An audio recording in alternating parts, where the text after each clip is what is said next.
श्रीमद् भागवत गीता का 8वां अध्याय। देवलोक में जात है जो देवन के दास। भूत लोग पाते वही जिन्हें भूत की आस। जो जन मेरे भक्त हैं मुझे जानते नाथ। तन से मन से सदा जो रहते मेरे साथ। केवल मेरी भक्ति में रहते हैं दिन रात। वही पुरुष संसार में मोक्ष धाम को पात।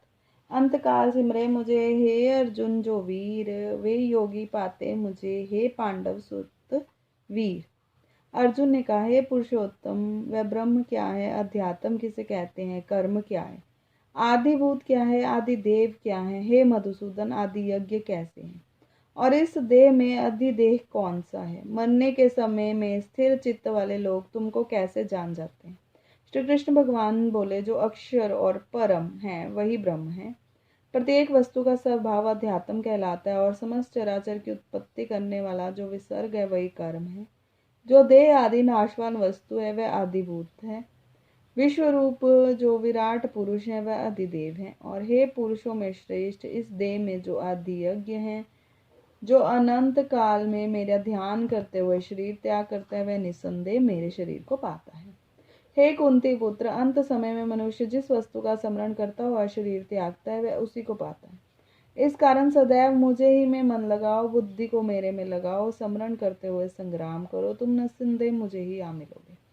सब इंद्रियों द्वारों को रोक कर, मन को हृदय में धारण कर, प्राणियों को मस्तक में ले जाकर समाधि योग में स्थिर इस ओंकार अक्षर का उच्चारण करते हुए जो देह का त्याग करते हैं उन्हें मोक्ष उत्तम गति प्राप्त होती है। हे पार्थ, मुझ में ही मन लगाकर नित्य प्रति जो मेरा स्मरण करते हैं, उन सदैव स्मरण करने वाले योगियों को मैं बहुत ही सुलभ रीति से प्राप्त हो जाता हूँ। मुझको प्राप्त होने पर सिद्धि के प्राप्त करने वाले महात्मा गण फिर जन्म धारण नहीं करते। हे अर्जुन, ब्रह्म लोक पर्यंत जिन लोक हैं वहां से लौटना पड़ता है, परंतु मुझ में मिलने से फिर जन्म नहीं होता। हजारों महायुगों का एक दिन होता है और हजारों महायुगों की एक रात्रि ब्रह्मा की होती है। जो इन बातों को जानते हैं वे सब ज्ञाता हैं। ब्रह्मा का दिन होने पर अवयव ये सब व्यक्तियों को उदय होता है और रात को उसी में एक हो जाते हैं। हे पार्थ, समस्त चराचर की वस्तुओं का ये समुदाय दिन के बार बार उत्पन्न होने और रात्रि के आवागमन में लीन हो जाते हैं।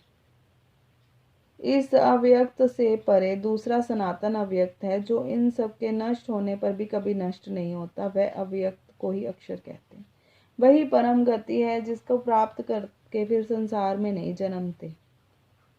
वही मेरे परम धाम है। हे पार्थ, जिसके अंतर्गत सब प्राणी हैं, जिससे समस्त जगत का विस्तार कर रखा है, वह श्रेष्ठ पुरुष अन्यन भक्ति से मिलता है। हे भरत, जिस काल में योगी जन देह छोड़कर फिर नहीं लौटते और जिस काल में लौट आते हैं, वह समय बतलाता हूँ। अग्नि प्रकाश और दिन और शुक्ल पक्ष ऐसे उत्तरायण के 6 महीने मृत्यु को प्राप्त होते हैं, ब्रह्म आदि को प्राप्त होते हैं। धूमरात कृष्ण पक्ष दक्षिणायन के 6 महीने इसके मध्य गति गमन करने वाले चंद्रमा की ज्योति को पहुंचते हैं और लौट आते हैं। संसार को नित्य चलाने वाले शुक्ल और कृष्ण नाम की 2 गतियां हैं। एक के आने पर लौटना नहीं पड़ता और दूसरे में फिर लौटना पड़ता है।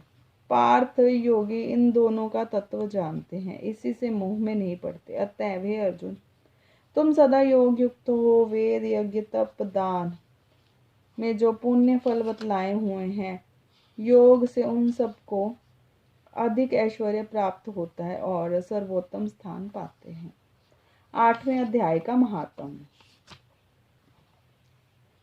श्री नारायण जी बोले, हे लक्ष्मी जी, दक्षिण दिशा में नर्मदा नदी के तट पर एक नगर था। उसे सुशर्मा नाम का एक बड़ा धनवान विप्र रहता था। एक दिन उसने एक संत से पूछा, हे ऋषि जी, मेरे संतान नहीं है। तब ऋषि बोले, तू अश्वमेध यज्ञ कर, बकरा देवी पर चढ़ा, देवी तुझे पुत्र देगी। तब उस विप्र ने यज्ञ करने को एक बकरा मोल लिया, उसे स्नान करा के मेवा खिलाई। जब उसे मारने लगा तब वह कह शब्द करके हंसा और ब्राह्मण से पूछा, ये बकरे तो क्यों हंसता है। बकरे ने कहा, पिछले जन्म में मेरे भी संतान नहीं थी। तब एक ब्राह्मण ने मुझे अश्वमेध यज्ञ करने को कहा था। मैं सारी नगरी को बकरा ढूंढवा, परंतु बकरा हाथ ना लगा।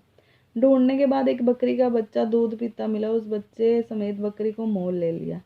तब उस बकरी के स्तन से छुड़ाकर यज्ञ करने लगा। तब बकरी बोली, अरे ब्राह्मण, तू ब्राह्मण नहीं जो मेरे पुत्र को होम में देने लगा, तू महापापी है। क्या ये कभी सुना है कि पराये पुत्र को मारने से किसी को पुत्र पाया है? तू अपनी संतान के लिए मेरे पुत्र को मारता है, तू निर्दयी है, तेरा पुत्र नहीं होगा। वह बकरी बहुत कुछ कहती रही, पर मैंने एक ना मानी। तब बकरी ने श्राप दिया कि तेरा गला भी इसी तरह कटेगा। इसे कहकर वह बकरी तड़प तड़प कर मर गई। कई दिन पीछे काल भी आया। यमदूत मारते मारते धर्मराज के पास ले गए। धर्मराज ने कहा, इसको नरक में डाल दो, ये पापी है। फिर नरक भोगकर बंदर की योनि मिली। तब मैं एक बाजीगर के मोल बिका। वह मेरे गले में रस्सी बांधकर द्वार द्वार सारा दिन भोगता फिरे, खाने को थोड़ा दिया करे। जब वानर की देह छूटी तो कुत्ते का जन्म पाया। एक दिन मैंने किसी की रोटी चुरा खाई, तब उसने ऐसी लाठी मारी कि पीठ टूट गई। उस दुख से मेरी मृत्यु हो गई। फिर घोड़े की देह पाई। उस घोड़े को एक भटियारे ने मोल ले लिया। वह सारा दिन चलाया करे, खाने पीने की खबर ना लेवे। सांझ के समय एक छोटी सी रस्सी बांध छोड़े, ऐसे बांधे कि मैं अपनी मक्खी भी नहीं उड़ा सकूं। एक दिन 2 लड़के और एक कन्या मेरे ऊपर चढ़कर मुझे चलाने लगे। वहां बड़ी कीचड़ थी, फंस गया। ऊपर से वह मारने लगे, जिसमें मैं मर गया। इस तरह अनेक जन्म भोग भोगे। अब मैंने बकरे का जन्म पाया। मैं जानता था कि अब मैं सुख पाऊंगा, सो तूने मुझे मोल लिया और छुरा मारने लगा है। तब ब्राह्मण ने कहा, रे बकरे, तुझे भी जान प्यारी है, सुन। अब मैं अपनी आंखों देखी कहता हूँ। कुरुक्षेत्र में चंद्र सुशर्मा राजा स्नान करने आया। उसने ब्राह्मण से पूछा, ग्रहण में कौन सा दान करूं? उसने कहा, हे राजन, काले पुरुष का दान कर। तब राजा ने काले लोहे का पुरुष बनवाया, नेत्रों में लाल जड़वाए, सोने के आभूषण पहनाकर तैयार किया। जब वह काला पुरुष कह कह शब्द करके हंसा, राजा डर गया कि कोई बड़ा अवगुण है जो लोहे का पुरुष हंसा।